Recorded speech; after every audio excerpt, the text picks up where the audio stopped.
What is going on, everybody, and welcome. This is OneActual, and welcome to Eden's Gate Descent Savage.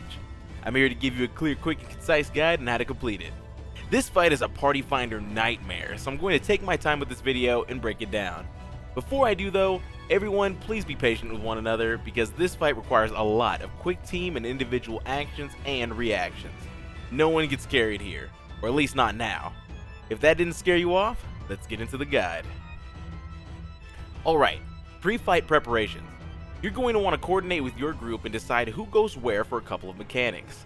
I'll go over all these mechanics in detail when they present themselves. First, I'll go over Doom Void Cleaver.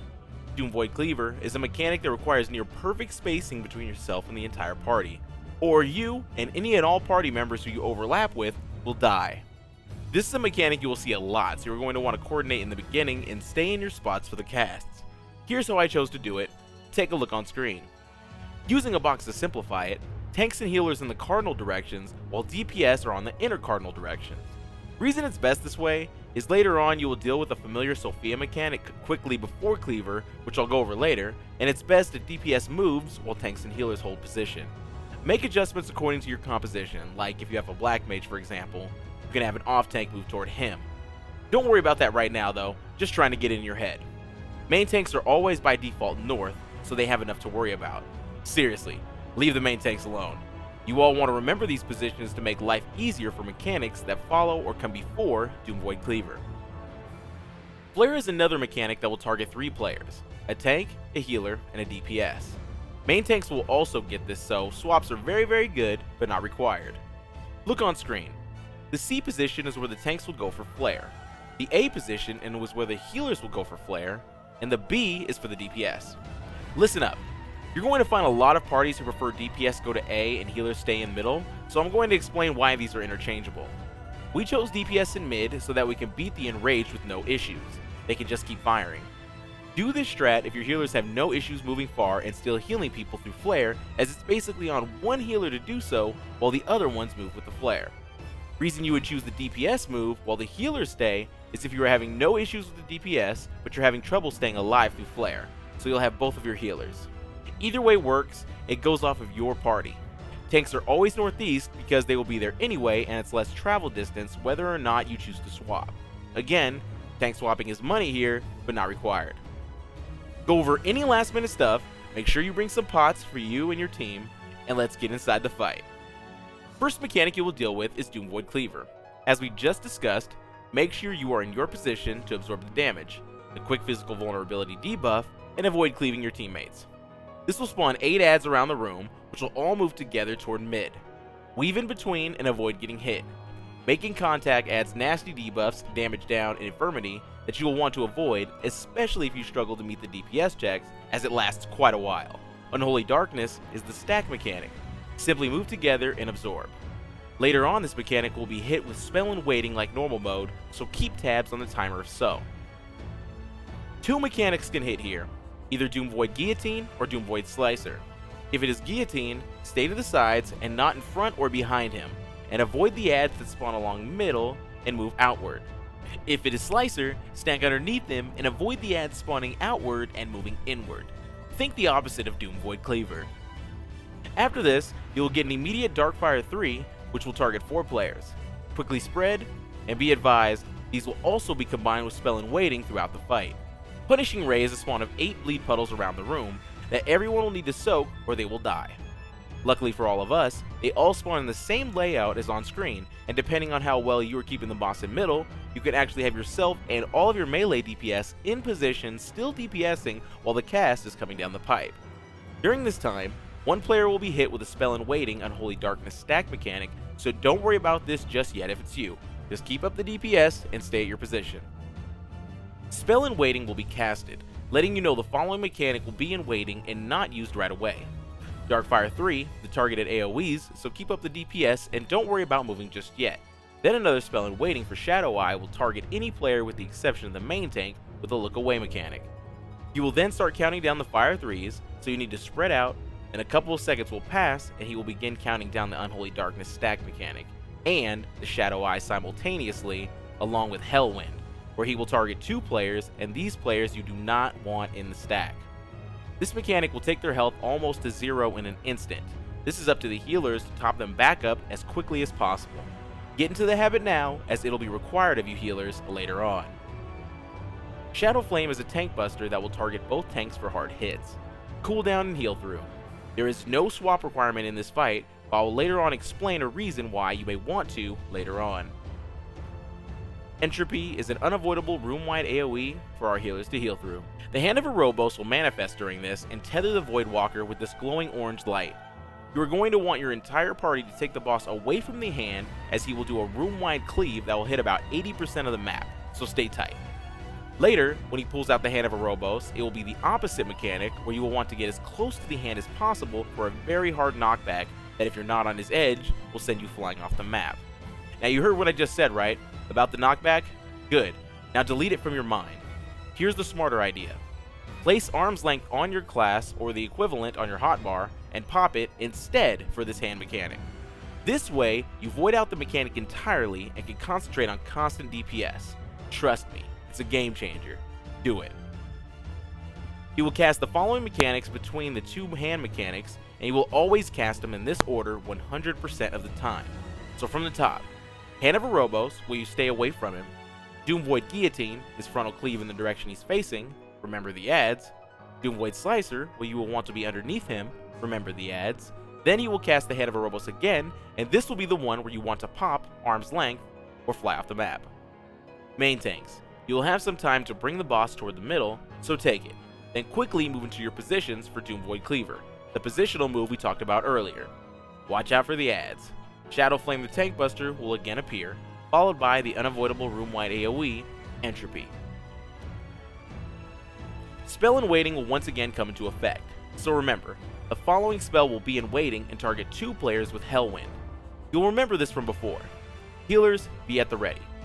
You will follow this up with Flare, targeting 3 players like we discussed. Remember the A, B, and C marker positions that we were talking about earlier? Good. Move to position and do not be sweating the Hellwind. It's there to make you panic for now. Pro tip. Not required, but having the off-tank Voke here if the main tank gets targeted is money here, as it allows the full party members in mid to keep up their DPS instead of having to stop while you main tanks pull him away for Flare and move him back. You can Voke him back after the Flare or have the off-tank keep it. I like to Voke him back so it doesn't confuse players and cause wipes for Doom Void Cleaver. And here's where you must prioritize correctly, so pay close attention on screen. Shadow Eye is being casted in waiting, so it is not immediate, and the Hellwinds are now coming out of waiting on top of the 8 bleed puddles that must be soaked by all members. Take a quick guess what you do first. Hellwind will drop your 2 party members to near death, so they cannot stand in a puddle right away until after they are healed up. Heal them up quickly, healers, so they can move into their puddles and look away for Shadow Eye. Failure to do this correctly will result in death. So Hellwind, heal them up, soak puddles, look away while doing so. Easy. Once again, anyone can receive the eye except the main tank. Another Shadow Flame will appear. Tanks be ready, followed by another Entropy AoE, leading up to a familiar Sophia mechanic. Listen up. Remember the positions I had you take at the beginning of the video? Tanks and healers, cardinal, DPS, intercardinal? This is what it's for, and it'll make sense why you do this now. You will have your tanks and healers hold position and have the DPS move toward their designated partners.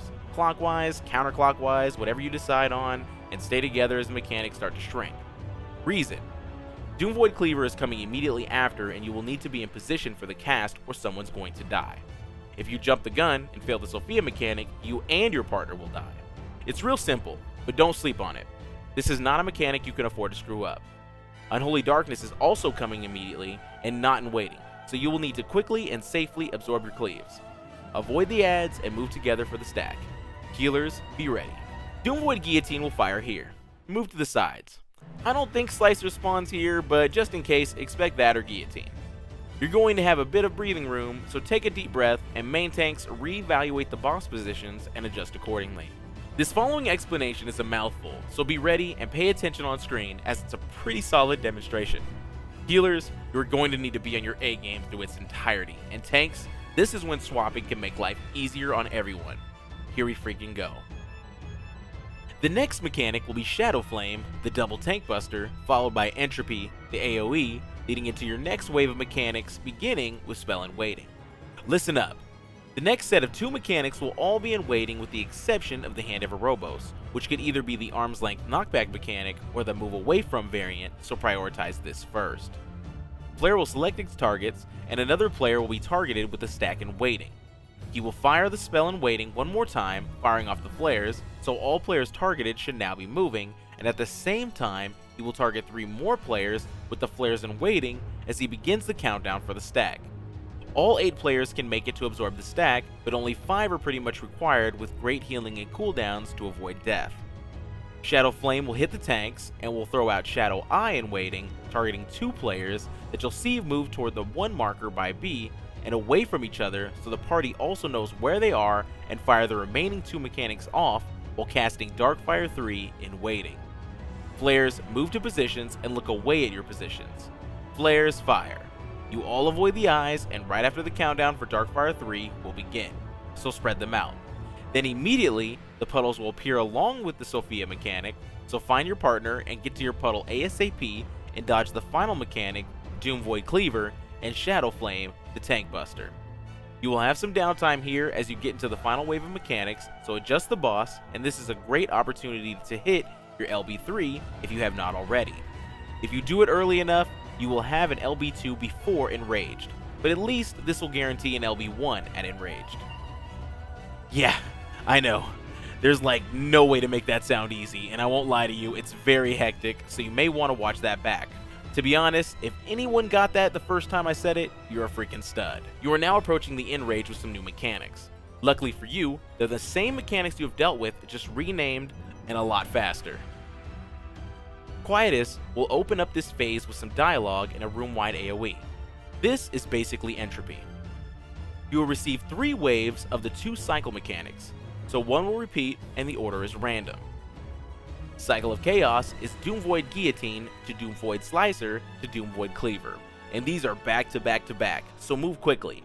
And while you're doing this, all the ads will be spawning as well, so it's going to get tight and you're going to need to get into position ASAP. This is the harder one. Cycle of Retribution is Doom Void Slicer to Doom Void Cleaver to Doom Void Guillotine. This one is easier, but you'll need to be real fast when moving out of Cleaver through Guillotine. Be quick and avoid the ads. He will fire off another Quietus room-wide AoE before firing off one of the 2 cycle mechanics, either Retribution or Chaos at random, so remember which is which.